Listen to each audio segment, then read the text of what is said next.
എന്റെ മക്കൾക്കൊരു ഉപ്പാര സ്നേഹം കിട്ടി. പക്ഷെ അനി അത് ഉണ്ടാവില്ല. അപ്പോഴ് ഞാനായിട്ട് ആരെ ലൈഫ് തകർക്കുന്നില്ല. ഷാന്റെ അടുത്തൊരു കാര്യം പറയുന്നുണ്ട്, എന്തെങ്കിലും പറഞ്ഞിട്ടുണ്ടെങ്കിൽ പൊരുത്തപ്പെടണം. ഒരിക്കലും ദ്രോഹിച്ചിട്ടില്ല, നന്നാക്കിയിട്ടേ ഉള്ളൂ. ഈ നാജില ഷാൻ എന്ന് പറയുന്ന ഒരു യൂട്യൂബ് ചാനൽ നടത്തുന്ന ഒരു പെണ്ണുണ്ട്. മസ്റൂറ ഫാത്തിമ എന്നായിരുന്നു ഇവരുടെ ചാനലിന്റെ പണ്ടത്തെ പേര്. കുറെ പേർക്കൊക്കെ നാജില എന്ന് പറയുന്ന ഈ സ്ത്രീ അറിയുന്നുണ്ടാകും. നമ്മൾ തന്നെ മുമ്പ് 1-2 തവണ ഇവരെ കുറിച്ച് വീഡിയോകൾ ചെയ്തിട്ടുണ്ട്. 3 കല്യാണങ്ങൾ കഴിച്ച ആളാണ് ഈ പറയുന്ന നാജില. 3 കല്യാണത്തിലും കൂടി 3-4 മക്കളുണ്ട്. എന്തായാലും ഈ 3 കല്യാണങ്ങളും ഡിവോഴ്സ് ആയി നിൽക്കുന്ന സമയത്താണ് 4ാമത്തെ ആള് നാജിലയുടെ ജീവിതത്തിലേക്ക് കടന്നു വരുന്നത്. അയാളുടെ പേരാണ് ഷാൻ. അങ്ങനെ ഷാൻ വന്നതിന് ശേഷമാണ് മസ്റൂറ ഫാത്തിമ എന്ന പേരൊക്കെ മാറ്റി ചാനലിന് നാജില ഷാൻ എന്ന പേരാക്കിയത്. ഷാൻ അങ്ങനെ പെട്ടെന്നൊരു ദിവസം നാജിലയുടെ ജീവിതത്തിലേക്ക് കടന്നു വന്നതല്ല. ആക്ച്വലി അവളുടെ ഉമ്മ ബെഡ്റൂമിൽ വെച്ച് നാജിലയെയും ഷാനെയും കൈയോട് പൊക്കുകയാണ് ഉണ്ടായത്. അത് പിന്നെ വലിയ പ്രശ്നമൊക്കെയായി. അവസാനം നാജില ഷാനിന്റെ കൂടെ ഇറങ്ങി പോവുകയാണ് ഉണ്ടായത്. ആ ഒരു സമയത്താണ് നമ്മൾ ഇവരെ കുറിച്ച് ആദ്യമായി വീഡിയോ ചെയ്യുന്നത്. ഈ ഒളിച്ചോടി പോയതിനു ശേഷം ഷാനിന്റെ വീട്ടിൽ ചേർന്ന് ലൈവ് വീഡിയോ ചെയ്യലായിരുന്നു നാജിലയുടെ പ്രധാന പരിപാടി. ജീവിതത്തിൽ നടക്കുന്ന ഓരോ കാര്യങ്ങളും ലൈവിൽ വന്ന് പറയും. തികച്ചും പേഴ്സണലായി വെക്കേണ്ട കാര്യങ്ങൾ പോലും ഒരു ഒളിപ്പുമില്ലാതെ നാട്ടുകാരെ അറിയിക്കും. ഈ ഒരു പ്രവണത വിമർശിച്ചുകൊണ്ടാണ് നമ്മൾ ആദ്യം ഇവരെ കുറിച്ച് വീഡിയോ ചെയ്യുന്നത്. വെറുതെ യൂട്യൂബിൽ വന്ന് കോപ്രായം കാണിക്കാതെ ഈ 4ാമത്തെ വിവാഹ ജീവിതമെങ്കിലും നല്ലപോലെ ജീവിക്കാൻ നോക്കി എന്നായിരുന്നു അന്ന് നമ്മൾ പറഞ്ഞിരുന്നത്. ആ സമയത്ത് വീഡിയോകളിലൊക്കെ നാജിലയും ഷാനും തമ്മിൽ നല്ല സ്നേഹമായിരുന്നു കേട്ടോ. ഷാൻ നല്ലോണം മദ്യപിക്കുമായിരുന്നു. പക്ഷെ ഇനി മുതൽ ഞാൻ മദ്യപിക്കില്ല, എന്റെ നാജിലാക്കും മക്കൾക്കും വേണ്ടി ഞാൻ ജീവിക്കും എന്നൊക്കെയായിരുന്നു അയാൾ വീഡിയോയിൽ വന്നിരുന്ന് പറഞ്ഞിരുന്നത്. എന്നാൽ പിന്നെ അവർ അടിപൊളിയായി ജീവിക്കട്ടെ എന്ന് നമ്മളും വെച്ചു. പക്ഷെ കഴിഞ്ഞ ദിവസം നാജിൽ ഒരു വീഡിയോ ആയിട്ട് വന്നിട്ടുണ്ട്. എനിക്ക് ആരുമില്ല എന്ന ടൈറ്റിലാണ് നാജില വീഡിയോ ചെയ്തിരിക്കുന്നത്. അതായത് 4ാമത്തെ ഭർത്താവും തന്നെ വിട്ടുപോയി എന്നുള്ള രീതിയിലാണ് നാജില പറഞ്ഞു വെക്കുന്നത്. പക്ഷെ ആ വീഡിയോ കണ്ടപ്പോ എന്തോ ഒരു വശപ്പിശക്ക് തോന്നുന്നുണ്ട്. എന്തായാലും നമുക്ക് ആ വീഡിയോ കണ്ടുനോക്കാം. അസ്സലാമു അലൈക്കും. എല്ലാവർക്കും സുഖാണെന്ന് വിശ്വസിക്കുന്നു. അൽഹംദുലില്ലാ സുഖാണ്, നമുക്ക് എല്ലാവർക്കും സുഖാണ്. പിന്നെ ഞാൻ എറണാകുളത്ത് പോണ കാര്യം പറഞ്ഞതില്ലേ ഒറ്റയ്ക്ക്, അപ്പൊ ഒരുപാട് കമന്റ് വന്നിട്ടുണ്ട് കേട്ടോ. അതിന് റിപ്ലൈ തരെയാണ് കേട്ടോ. ഞാൻ എറണാകുളത്ത് പോയാലേ പറ്റത്തുള്ളൂ. കാരണം ഒരു വട്ടത്തെ ഡേറ്റ് മാറ്റി പിറ്റേ പറ്റാത്ത ഡേറ്റ് ആയിട്ടാണ് വെച്ചിരിക്കുന്നത്. അപ്പൊ ഇനി ഈ ഡേറ്റ് മാറ്റാൻ പറ്റില്ല. കാരണം നിയമത്തിന്റെ വഴിക്ക് നമ്മൾ മുന്നോട്ട് പോകുമ്പോൾ നിയമത്തിന്റെ വഴിക്ക് ഇറങ്ങിയേ പറ്റൂ. പിന്നെ 2ാമത്തെ കാര്യം എന്ന് വെച്ചാല്, അതായത് ഇക്കാര്യം ഉമ്മയ്ക്ക് വയ്യാത്ത കാര്യം നിങ്ങൾക്ക് അറിയാല്ല. അപ്പോഴവര് നിരന്തരം ഇങ്ങനെ ഫോൺ വിളിച്ചുകൊണ്ടിരിക്കും. അവർ ഡ്രസ്സ് ചെയ്യാനും ഹോസ്പിറ്റലിൽ കൊണ്ടുപോകാനും അതിനും. അപ്പൊ ഇവിടെ നിന്ന് അവിടെ പോയിട്ടാണ് നമ്മൾ ഹോസ്പിറ്റലിൽ കൊണ്ടുപോയത്. വീഡിയോ കണ്ടല്ലേ നിങ്ങള്. അതിന് മുന്നേ പല പ്രശ്നങ്ങളും ഉണ്ടായിട്ടുണ്ട്. പക്ഷെ അതൊക്കെ ഉമ്മാനെ ചൊല്ലിയിട്ടല്ല പ്രശ്നങ്ങള്. ഞാൻ പറഞ്ഞിട്ടില്ല, അയാള് ഉമ്മാന്റെ ഭർത്താവിന് എനിക്ക് ഇഷ്ടമല്ലാന്ന്. എനിക്കിഷ്ടമല്ല, മക്കൾക്കും ഇഷ്ടമല്ല, മത്സൂർ മോൾക്ക് ഇഷ്ടമല്ല, മുത്തുമോനിക്കും അധികം ഇഷ്ടമല്ല. കാരണം കുട്ടികളാകുമ്പം ചാടയും ഓടയും കളിക്കുകയൊക്കെ ചെയ്യും. ഇവർക്കൊന്നും മക്കളെയൊന്നും ഇഷ്ടമല്ലാത്ത ആളാണ്. ഉമ്മ കുഴപ്പമൊന്നുമില്ല. ഭർത്താവിന്റെ ഉമ്മാനും ഉപ്പാനും കുറിച്ചാണ് ഈ പറയുന്നത്. ഉപ്പാനെ എനിക്കും മക്കൾക്കും തീരെ ഇഷ്ടമല്ല, ഉമ്മ വലിയ കുഴപ്പമൊന്നുമില്ല എന്നൊക്കെയാണ് പറയുന്നത്. പിന്നെ കുറച്ച് കഴിഞ്ഞിട്ട് ഈ ഉമ്മാനെയും കുറ്റം പറയുന്നുണ്ട് കേട്ടോ. അത് വേറെ കാര്യം. ഇതൊക്കെയാണ് ഉമ്മാതിരി യൂട്യൂബർമാരുടെ പ്രശ്നം. യൂട്യൂബിൽ വന്നിരുന്ന് വീട്ടുകാരെയും നാട്ടുകാരെയും കുറ്റം പറയും. എന്തിനാവശ്യമുണ്ട് ഇവർക്ക്? ഒന്ന് ആലോചിച്ച് നോക്കി, എന്ത് വെറുപ്പിക്കലാണിത്. മുമ്പുള്ള വീഡിയോകളിൽ സ്വന്തം ഉമ്മാനെയും സഹോദരനെയും കുറിച്ചായിരുന്നു കുറ്റം പറിച്ചത്. ഇപ്പൊ ഭർത്താവിന്റെ ഉമ്മാനും ഉപ്പാനും കുറിച്ചായി. ഇതൊക്കെ യൂട്യൂബിൽ വന്നിരുന്ന് പറയാൻ പറ്റിയ കാര്യങ്ങളാണോ? ഇങ്ങനെയുള്ള കാര്യങ്ങളൊക്കെ ലോകം മൊത്തം അറിയിച്ചിട്ട് ഇവരെന്താണ് നേടുന്നത്? കുടുംബമാകുമ്പോൾ ഇഷ്ടംപോലെ പ്രശ്നങ്ങൾ ഉണ്ടാവും. അതൊക്കെ കുറച്ച് കഴിഞ്ഞാൽ പരിഹരിക്കപ്പെടുകയും ചെയ്യും. പക്ഷെ അതൊക്കെ യൂട്യൂബിൽ വന്നിരുന്ന് പറയാന്ന് വെച്ചാൽ അതോടെ നമ്മുടെ കയ്യിൽ നിന്ന് പോയില്ലേ. നാട്ടുകാരെ മൊത്തം അറിഞ്ഞാൽ പിന്നെ അത് തീർത്താ തീരാത്ത പ്രശ്നമായിട്ട് മാറും. ഇതൊക്കെ ആരോട് പറയാനല്ലേ? എന്തായാലും ബാക്കിയൂടെ നോക്കാം. അപ്പോഴും ഇങ്ങനെ ഈ പ്രശ്നങ്ങള് ഇങ്ങനെ വന്നിട്ട് നിന്നപ്പോഴത്തേക്ക് പല പ്രശ്നങ്ങളും ഇങ്ങനെ വന്നപ്പോ നമ്മൾ വിചാരിച്ച് വെള്ളത്തിന്റെ ഒക്കെ ബുദ്ധിമുട്ട് കാര്യങ്ങളൊക്കെ നമ്മൾ ഇങ്ങനെ മാറാന്ന് വിചാരിച്ചു. കാരണം അത് 38 വയസ്സായി, നമ്മളെ നല്ല ജീവിതം മൊത്തവും പോയി.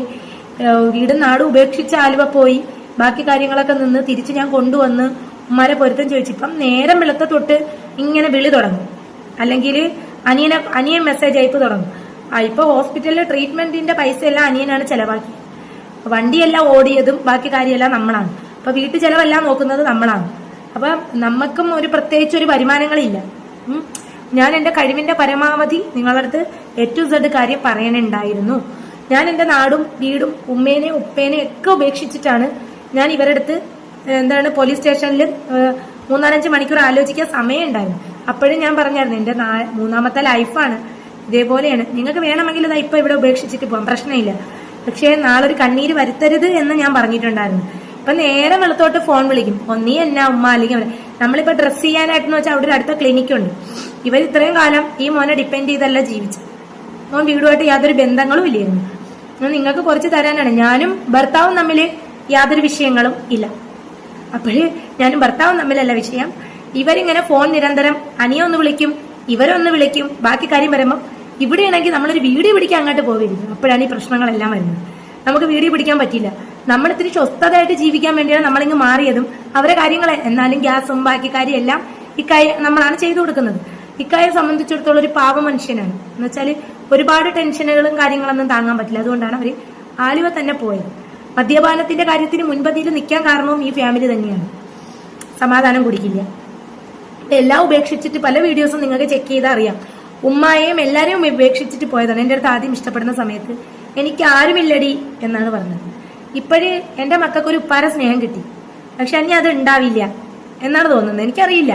ഞാൻ കേട്ടല്ലോ, എന്റെ മക്കൾക്ക് എന്റെ ഉപ്പാന്റെ സ്നേഹം കിട്ടി, പക്ഷെ ഇനി അത് ഉണ്ടാവില്ലെന്ന് തോന്നുന്നു എന്നാണ് നാജില പറഞ്ഞു വെച്ചത്. അതായത് ഭർത്താവുമായി അടിച്ച് പിരിഞ്ഞു എന്നർത്ഥം. ഭർത്താവുമായിട്ട് എനിക്കൊരു പ്രശ്നവുമില്ല, ഭർത്താവിന്റെ വീട്ടുകാരുമായിട്ടാണ് എനിക്ക് പ്രശ്നം എന്നൊക്കെയാണ് നാജില പറയുന്നത്. എന്നിട്ട് ഭർത്താവിന്റെ വീട്ടിൽ ഗ്യാസ് വാങ്ങിക്കൊടുത്തതിന്റെയും ഉമ്മാനെ ഹോസ്പിറ്റലിൽ കൊണ്ടുപോയതിന്റെയും ചെലവിന് കൊടുത്തതിന്റെയും ഒക്കെ കണക്ക് ഇരുന്ന് പറയുന്നുണ്ട് നാജില. ഇങ്ങനെയൊക്കെ ചെയ്ത് കൊടുത്തിട്ട് ആർക്കും എന്നെ വേണ്ട, എനിക്ക് ആരുമില്ല എന്ന് എല്ലാവർക്കും അറിയാം. എന്നിട്ട് എന്റെ ഇക്ക പോലും എന്റെ കൂടെ നിന്നില്ല. ഇങ്ങനെ എന്തൊക്കെയോ പറയുന്നുണ്ട്. എന്താല്ലേ ലൈവിൽ വന്ന് എന്തൊക്കെയായിരുന്നു വിളിച്ചു പറഞ്ഞുകൊണ്ടിരുന്നത്. ഷാനിക്ക് അതാണ് ഇതാണ് മുത്താണ് കരളാണ്, എന്റെ ഉമ്മയും സഹോദരങ്ങളും ഒന്നും എന്നെ നോക്കിയില്ല, ഇനി മുതൽ എനിക്കും എന്റെ മക്കൾക്കും ഷാനിക്കയുണ്ട്. ഇങ്ങനെയൊക്കെ പറഞ്ഞിട്ട് ആകെ 2-3 മാസം ആയിട്ടുള്ളൂ എന്ന് ഓർക്കണം. എത്ര പെട്ടെന്നാണ് എല്ലാം മാറി മറിഞ്ഞത് അല്ലെ. ഞാൻ അന്നേ പറഞ്ഞതായിരുന്നു കുറച്ചൊന്ന് ഒതുങ്ങി പെണ്ണേന്ന്, വെറുതെ ഓവറാക്കി ചളമാക്കണ്ടെന്ന്. എല്ലാം ഇങ്ങനെ യൂട്യൂബിൽ വന്നിരുന്ന് വിളമ്പാതെ നല്ലപോലെ ജീവിച്ച് കാണിക്കുമെന്ന് അന്ന് നമ്മൾ പറഞ്ഞിട്ടുണ്ടായിരുന്നു. ആരോട് പറയാനല്ലേ. ഇപ്പോൾ ഇതാ രണ്ടാളും കൂടി പിരിയാൻ പോവാണെന്നൊക്കെയാണ് പറയുന്നത്. സംഭവം ഇത് ഫുൾ ഉടായ്പാണ് കേട്ടോ. അത് വീഡിയോയുടെ അവസാനം വരെ നിങ്ങൾക്ക് കാണുമ്പോൾ അത് മനസ്സിലാകും. ഇതൊക്കെ റീച്ചിന് വേണ്ടി കളിക്കുന്ന ഓരോരോ സംഭവങ്ങളല്ലേ. സംഭവം ഇപ്പൊ കുറച്ച് കാലമായിട്ട് ഇവരുടെ ചാനലിന് റീച്ച് ഒന്നുമില്ല. ഈ ഭർത്താവുമായി പിരിയാൻ പോവുകയാണെന്നൊക്കെ പറഞ്ഞ് വീഡിയോ ഇട്ട് കഴിഞ്ഞാണെങ്കിൽ എന്തായാലും ആളുകൾ ക്യൂരിയോസിറ്റിയോടെ പുറത്തത് കാണുമല്ലോ. അങ്ങനെ ഈ വിഷയത്തിൽ 4-5 വീഡിയോകൾ അങ്ങ് നിരത്തിയിട്ടാൽ പിന്നെ ചാനലിൽ വീണ്ടും വീണ്ടും റീച്ചിലേക്ക് കൊണ്ടുവരാലോ. പിന്നെ മറ്റൊരു കാര്യം, എനിക്കാരുമില്ല ഞാനും മക്കളും ഒറ്റയ്ക്കായി എന്ന് പറഞ്ഞുകൊണ്ട് വീഡിയോ ചെയ്താൽ അത് കണ്ട് സാധാരണ തോന്നുന്ന കുറെ ആളുകൾ പൈസ കൊടുത്ത് സഹായിക്കും. പണ്ട് ഷാജിദൊക്കെ ഇത് തന്നെയായിരുന്നല്ലോ പരിപാടി. അതുകൊണ്ട് ഇത് ഫുൾ ഉടായ്പാണ് മക്കളെ. അത് ഞാൻ പറഞ്ഞല്ലോ, വീഡിയോയുടെ അവസാനം നിങ്ങൾക്ക് മനസ്സിലാകും. എന്തായാലും ബാക്കി കണ്ടോക്കാം. പോകുന്നൊരു വാക്ക് പറഞ്ഞിട്ടില്ല, ഒന്നായി പറഞ്ഞിട്ടില്ല. ഇന്നലെയും ഇതുപോലെ ഫോൺ വിളിച്ചു, രാവിലെ പോയി അവരെ ഡ്രസ്സ് ചെയ്യാന്ന് പറഞ്ഞു. ഞാൻ പറഞ്ഞു വൈകിട്ട് ഉമ്മ ദോശയും ചുട്ട് വൻപയർ തോരനും വെച്ചിട്ട് നിങ്ങളെ കൊണ്ടുപോവാം, വൈകിട്ട് കൊണ്ടുപോയി ഡ്രസ്സ് ചെയ്യാം എന്നാണ് വിചാരിച്ചത്. അപ്പൊ മക്കളും വരുമല്ലോ, വണ്ടിക്കായിട്ട് സുരക്ഷിതമായിട്ട് ഇരിക്കാം, ഉമ്മ ഫ്രണ്ട് ഇരിക്കാം, നമുക്ക് 4 പേർക്കും ബേക്കി ഇരിക്കാം. അപ്പോഴേ അവർ പറഞ്ഞു എനിക്ക് പറ്റത്തില്ല രാവിലെ തന്നെ. അപ്പൊ ഈ പറഞ്ഞെങ്കിൽ പിന്നെ പോയി ചെയ്തോ, ഒരു 100 രൂപയുടെ ഓട്ടോ കൂലി ഉള്ളൂ കല്ലമ്പലം, അത്ര ആവില്ല. അപ്പൊ പറഞ്ഞ് ചെയ്തോ. അപ്പൊ പിന്നെ ഇക്ക കിടന്ന് നമ്മൾ പുറത്തു പോയപ്പോഴും ഇതേപോലെ ഫോൺ വിളി നമ്മൾ തിരികെ ഇങ്ങ് വന്നു. വീഡിയോ പിടിച്ചില്ല, ചലഞ്ചിങ് വീഡിയോ പിടിക്കാനായിട്ടാണ് പോയത്. അപ്പൊ നമ്മൾ തിരികെ ഇങ്ങ് വന്നു. അപ്പൊ രണ്ടാമത് വീണ്ടും വീഡിയോ പിടിക്കാനായിട്ട് ഇങ്ങനെ നിന്നപ്പം പറഞ്ഞടി നമുക്ക് ഉച്ചയ്ക്ക് ശേഷം പോയി. അത് ഷുഗർ ഉള്ളതുകൊണ്ട് 2 മുട്ടും കാലും ഒക്കെ കഴപ്പാണ്, എപ്പോഴും തേച്ചു കൊടുക്കണം. അപ്പൊ ഞാൻ ഇന്ന് തേച്ചിക്ക ഉറങ്ങിയപ്പോൾ ഞാൻ പറഞ്ഞിക്കാൻ ഞാൻ തുണിയൊക്കെ കഴുകി ഒതുക്കട്ടെ, നമുക്ക് ഇനി എറണാകുളം പോകേണ്ടിയുള്ളതല്ലേ, നാളെ എറണാകുളം പോകേണ്ടിയുള്ളതാണ്. ഞാൻ ഡേറ്റ് മാറ്റാൻ പറ്റില്ല, എൻ്റെ ഒരു ഇതും കൂടെ കഴിഞ്ഞ് അവിടെ ക്ലിയർ ആയി, നിങ്ങൾ മനസ്സിലാക്കാം. അങ്ങനെ ഞാൻ ഈ കൈയും കൂടെ ഉറക്കെ നീച്ചപ്പം ഇവരെ വിളിച്ചിട്ടുണ്ടായിരുന്നു. എന്റെ ഫോണിൽ വിളിച്ചില്ല, ഇക്കാന്റെ ഫോണിലാണ് വിളിച്ചത്. അപ്പൊ ഞാൻ പറഞ്ഞു എന്റെ ഉമ്മ വിളിച്ചിട്ടുണ്ടായിരുന്നു, ഇക്ക നിങ്ങൾ അങ്ങോട്ട് വിളിച്ചപ്പോഴത്തേക്ക് പറഞ്ഞു ഇതുവരെ ഡ്രസ്സ് ചെയ്യാൻ പോയില്ല, ആട്ടോ വന്നില്ല എന്നൊക്കെ പറഞ്ഞു. അവിടെ ഒരുപാട് ആട്ടോകളുണ്ട്. ഇയാള് മന്റെ ഭർത്താവ് വൈകിട്ട് അങ്ങോട്ട് വട്ടക്കൈത്തെ ജംഗ്ഷനിലോട്ട് കയറിയാൽ മതി, ഓട്ടോ കിട്ടും. അപ്പൊ ഇവിടെ നിന്നൊരു വണ്ടി ഓടി അവിടെ ചെല്ലുന്ന നേരം പോലും വേണ്ട കല്ലമ്പലം എത്താൻ. ഇപ്പോഴാണല്ലോ ഈ കാർ എന്ന് എടുത്തു, അന്ന് തൊട്ട് അവിടെ പ്രശ്നങ്ങൾ സ്റ്റാർട്ടായിട്ടുണ്ട്. കാർ വലിയ വിലയൊന്നും ആയിട്ടില്ല. മോള ഒരു ഇത് പണയം വെച്ചിട്ടാണ് കാർ എടുത്തിട്ടുള്ളത്. അപ്പൊ എനിക്ക് പറയാനുള്ളതെന്ന് വെച്ചാൽ എന്റെ ലൈഫ് ഇങ്ങനെയാണ്, എല്ലാം അറിഞ്ഞിട്ടാണ് ഇക്ക എന്നെ കെട്ടിയതും എല്ലാം ചെയ്തതും. ഇക്കാനെ സംബന്ധിച്ചിടത്തോളം പാവോണ്. ഇക്കാക്കെന്ന് വെച്ചാൽ ചിന്താശേഷിയില്ല അധികം. ഇപ്പൊ എന്താണ്, അതാണ് ഇക്ക.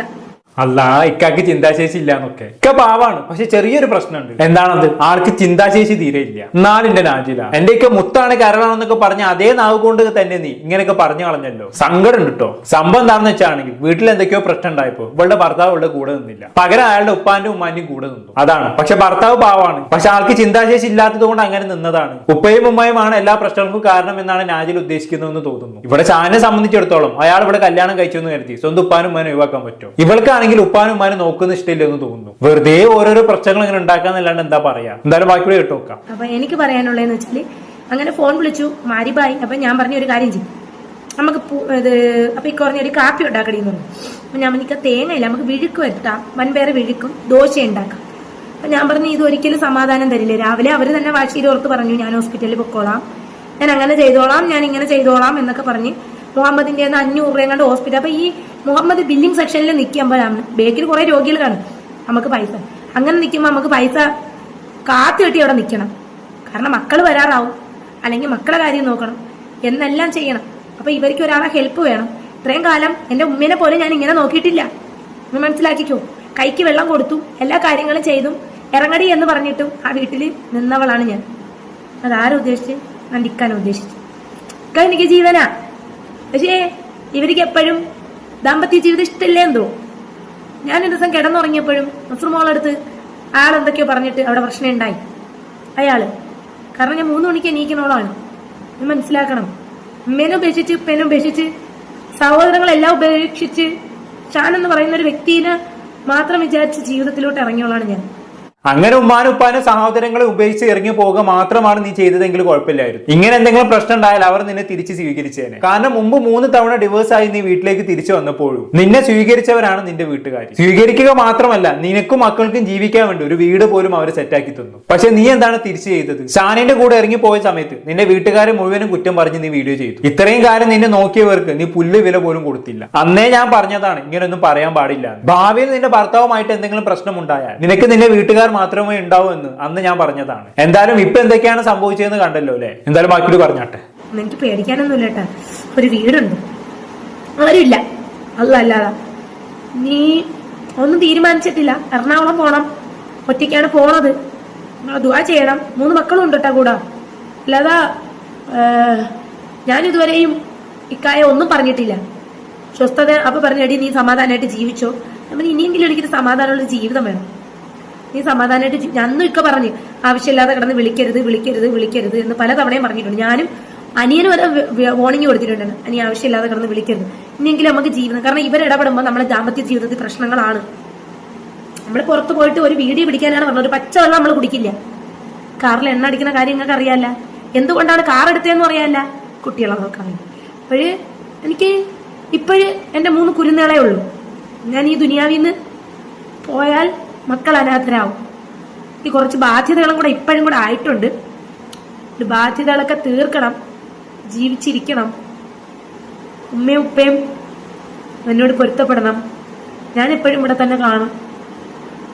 പിന്നെ നീ വെക്കേഷൻ ആവുന്നവരെന്തായാലും മാറുന്നില്ല, ഒരു ജോലിക്കൊന്നും പോണില്ല. അപ്പം നിങ്ങളടുത്ത് നിങ്ങൾ പറഞ്ഞ കണക്ക് ചെറിയ വാക്കുകൾ എഴുതപ്പെട്ടു പോയി. അതുകൊണ്ട് എല്ലാവരോടും ക്ഷമ ചോദിക്കുന്നു. ഇത് പറയണം, ഞാൻ മുന്നും പറഞ്ഞു, എന്റെ ലൈഫാണ് എന്റെ യൂട്യൂബ്.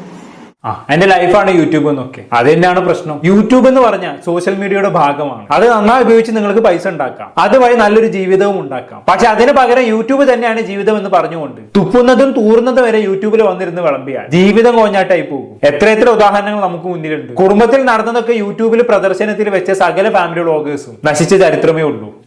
പ്രമുഖരല്ലാത്തവരും ഒക്കെ അതിൽ ഉൾപ്പെടും. നമ്മളിതൊക്കെ എത്ര കാലമായിട്ട് പറയുന്നതാണ്. അതൊക്കെ അവരുടെ ജീവിതമല്ലേ, അവർക്ക് ഇഷ്ടമുള്ള പോലെ ജീവിച്ചോട്ടെ, യൂട്യൂബിൽ ഇട്ടോട്ടെ, നിനക്കെന്താ, നിനക്ക് നിന്റെ കാര്യം നോക്കിയാൽ പോരെ എന്നായിരുന്നു ഞാനിതൊക്കെ പറയുമ്പോ പലരും എന്നോട് ചോദിച്ചിരുന്നത്. പക്ഷേ എന്തുകൊണ്ടാണ് ഞാൻ അന്ന് അങ്ങനെയൊക്കെ പറഞ്ഞിരുന്നത് എന്ന് എനിക്ക് നല്ല ബോധ്യം ഉണ്ടായത് കൊണ്ട് തന്നെ ഞാൻ പറഞ്ഞ കാര്യങ്ങളിൽ അന്നും ഇന്നും ഉറച്ചു നിന്നു. ഒടുവിൽ ഞാൻ പറഞ്ഞത് തന്നെയാണ് സത്യമെന്ന് കാര്യം തെളിയിക്കുകയും ചെയ്തു. അത് വേറെ കാര്യം. ബാക്കി നോക്കാം. എന്തെങ്കിലും പറഞ്ഞിട്ടുണ്ടെങ്കിൽ നിസൽമോനും മുത്തുമോനും കരഞ്ഞിട്ടാണ് സ്കൂളിൽ പോയത്, വാപ്പച്ചി കാണാത്തോണ്ട്. വാപ്പച്ചി ഞാനും തമ്മിലൊരു പ്രശ്നമില്ല കേട്ടാ. പ്രശ്നം മൊത്തം ഇവരാണ്. അവൻ വിളിക്കും, സ്വസ്ഥത തരില്ല. ഇവരങ്ങാട്ട് വിളിക്കും, അവൻ പറയും ഞാൻ ഹോസ്പിറ്റൽ ചെലവ് നോക്കിക്കോളാം. എല്ലാവർക്കും എല്ലാ കാര്യങ്ങളും ഉണ്ട്, നമുക്ക് മാത്രം സാമ്പത്തികം. ഇപ്പൊ ഈ ജോലി ഇല്ലാത്തൊരു സമയം നിങ്ങൾക്ക് അറിയല്ല. ഒരു ജോലി ഇപ്പൊ ഇല്ല. ലൈസൻസിന്റെ ആ സമയത്തിന് മുമ്പും പല കാര്യങ്ങൾക്കും ഞാനാണ് ഇടപെട്ടിക്കൊണ്ടിരുന്നത്. പാവ മനുഷ്യനാണ്. അപ്പം എനിക്ക് ഇത്രേ പറയാനുള്ളൂ. പോയി ഉമ്മനെയൊക്കെ നോക്കുന്നത് ശരി തന്നെയാണ്, പക്ഷെ നമ്മളെ ജീവിതം താറുമാറാക്കി കളഞ്ഞു. എനിക്ക് ജീവിച്ചേ പറ്റൂ, മക്കളെ നോക്കിയേ പറ്റൂ. ഇപ്പോഴും ഞാൻ ഒരു കാര്യം കൂടെ പറഞ്ഞുതരാം. എല്ലാം കാണുമ്പോൾ നേരിട്ട് പെട്ടെന്ന് വിശ്വസിക്കുന്ന ഒരാളാണ് ഞാൻ. വെളുത്തതെല്ലാം പാലാണെന്ന് വിചാരിക്കുന്നത്. ചക്കയും മങ്ങിയും നല്ലല്ലോ തുന്നിച്ചു നോക്കാൻ അല്ലേ. മക്കളൊക്കെ 3 സങ്കടപ്പെട്ടിട്ടാണ് പോയത്. പക്ഷെ ഒരു ഉറപ്പ് ഞാൻ തരാം, ഞാൻ മരിക്കില്ല. എല്ലാരും അറിയണം, എന്റെ ഹാപ്പി എല്ലാരും അറിഞ്ഞതാണ്, എന്റെ സങ്കടങ്ങളും അറിയണം. അതെ, എല്ലാരും അറിയണം. എന്റെ ഹാപ്പിയും സങ്കടമൊക്കെ എല്ലാരും അറിയണം. എല്ലാം കൂടെ അങ്ങോട്ട് വിളമ്പി അവസാനം ജീവിതം കോഞ്ഞാട്ടയായി. എന്നാലും നാജിറത്താത്ത പഠിക്കൂല. ജീവിതം കോഞ്ഞാട്ടയായാലും എല്ലാരും എല്ലാം അറിഞ്ഞാൽ മതി. നാജിറത്താത്ത ഹാപ്പി. എന്തൊക്കെ കാണണല്ലേ. ബാക്കി നോക്കാം. ഒരുപാട് സ്നേഹിച്ച് ഞാൻ മരിച്ചു പോയാലും ഈ വീഡിയോ കാണണം. ഞാനൊരു കുട്ടിയെ നോക്കുമ്പോഴാണ് നോക്കിയത്. എനിക്ക് വേണ്ടി ഞാൻ ജീവിച്ചിട്ടില്ലല്ലോ. അപ്പൊ ചിരിക്കാനുള്ളത് ചിരിച്ചോ, സന്തോഷിക്കാനുള്ളത് സന്തോഷിച്ചോ. എൻ്റെ ലൈഫാണ്, എൻ്റെ ജീവിതമാണ് ഞാൻ നിങ്ങളെ മുമ്പ് കാട്ടുന്നത്. എനിക്കെല്ലാം ഉണ്ട്, പക്ഷെ സമാധാനം മാത്രമില്ല. ഒരു മനുഷ്യന് വേണ്ടുന്നത് സമാധാനമാണ്. ആളുകളായിരിക്കുമ്പോൾ ചിലപ്പോൾ മദ്യപിക്കാം. 2 റക്അത്ത് നിസ്കരിച്ച് അള്ളാഹുവിനോട് ദുആ ചെയ്യണം, ക്ഷമ. ഞാനൊരു പോറലും ഇല്ലാതെ പോയി തിരികെ വരണം എന്നെനിക്കൊരാഗ്രഹമുണ്ട്. അപ്പോൾ ഞാനായിട്ട് ആരുടെ ലൈഫും തകർക്കുന്നില്ല. റമദാനൊക്കെയാണ് പറഞ്ഞത്, നോമ്പ് പിടിക്കണം. ഷാൻ്റെ അടുത്തൊരു കാര്യം പറയുന്നുണ്ട്, എന്തെങ്കിലും പറഞ്ഞിട്ടുണ്ടെങ്കിൽ പൊരുത്തപ്പെടണം. ഒരിക്കലും ദ്രോഹിച്ചിട്ടില്ല, നന്നാക്കിയിട്ടേ ഉള്ളൂ. അപ്പോൾ മക്കളെ വിഷമമൊന്നും നിങ്ങൾ നോക്കണ്ട, നിങ്ങൾ അമ്മേനെ നോക്കിക്കോ. എൻ്റെ കഴിവിൻ്റെ പരമാവധി അമ്മേനെ ഞാൻ നോക്കിയിട്ടുണ്ട്. നമ്മള് പ്രായമൊക്കെ ചെല്ലുന്നു വരുമ്പോൾ മക്കളും കൂടെയൊക്കെ പറയണത് കുറച്ച് കേൾക്കണം. എനിക്ക് ആരും ഇല്ലാത്ത ആക്കി കളഞ്ഞല്ലോ.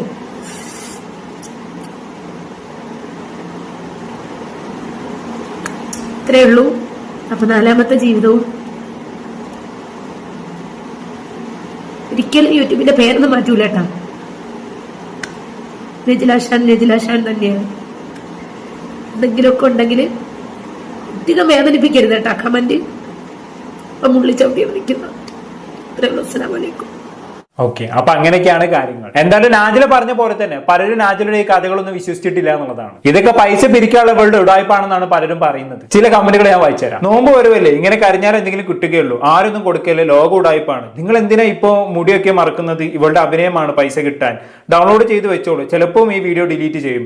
ഈ കള്ളക്കണ്ണീർ എത്ര കണ്ടത്, ആരും സപ്പോർട്ട് ചെയ്യല്ലേ. നോമ്പിന് പിരിവ് ഇപ്പൊ വരും, ഇപ്പൊ തട്ടം കീറി, ഇനി നാളെ പുതിയ കണ്ടന്റ് ആയി വരും. ഇക്ക വന്നു എന്ന് പറഞ്ഞ് മക്കളെ ഇവിടെ വിശ്വസിക്കേണ്ട, ഇത് നാടകമാണ്. ന്യൂ വേർഷൻ എല്ലാവരും മറക്കാതിരിക്കാനും റീച്ച് ആവാനും. ഓക്കെ, അപ്പൊ അങ്ങനെയൊക്കെയാണ് കാര്യങ്ങൾ. എന്തായാലും ഏറെക്കുറെ ഈ കമന്റിൽ പറഞ്ഞ പോലെ തന്നെ സംഭവിച്ചു കേട്ടോ. ഈ കരച്ചിൽ വീഡിയോ കഴിഞ്ഞ് ഏതാനും മണിക്കൂറുകൾ കഴിഞ്ഞപ്പോൾ ഈ നാജില തന്നെ അടുത്തൊരു വീഡിയോ അപ്ലോഡ് ചെയ്തിട്ടുണ്ടായിരുന്നു. 11:45 തിരിച്ചു വന്നെന്ന് പറഞ്ഞുകൊണ്ടാണ് നാജില താത്ത വീഡിയോ ചെയ്തിരിക്കുന്നത്. രാത്രി 8:30 കിടന്നിറങ്ങാൻ പോയി കാക്ക 11:45 ആയപ്പോഴത്തേക്ക് തിരിച്ചു വന്നു. എന്തൊരു അത്ഭുതമാണെന്ന് നോക്കിക്കെങ്ങൾ. എന്തായാലും ആ വീഡിയോ കൂടി കണ്ട് നമുക്ക് അവസാനിപ്പിക്കാം.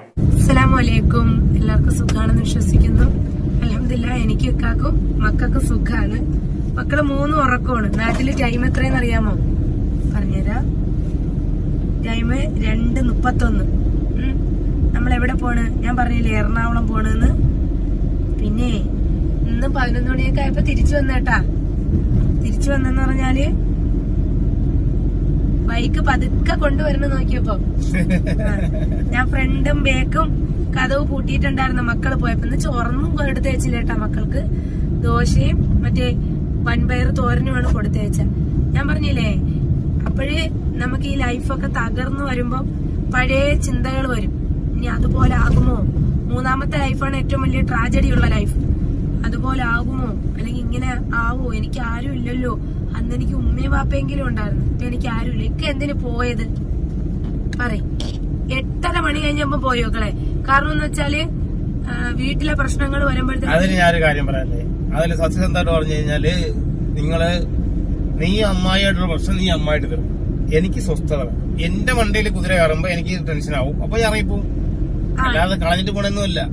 എനിക്ക് അന്നേരത്തേക്ക് ഒരു സമാധാനം വേണം. എന്നിട്ട് എന്നെ ഒറ്റയ്ക്കാക്കിയിട്ട് ഇക്കാരെ വീട്ടിൽ പോയി ഞാൻ ഒറ്റയ്ക്കാണ് പോയി കിടന്നത്. ഇവിടെ കൂടെ കിടക്കാനെങ്കിലും 3 കൊച്ചുങ്ങളുണ്ട്. ഞാൻ ഒറ്റയ്ക്കാ പോയി കിടന്ന. ഞാൻ വിളിക്കാലോ രാത്രി. വിളിക്കാത്തെ ഇക്ക ഫോൺ വിളിച്ചില്ല.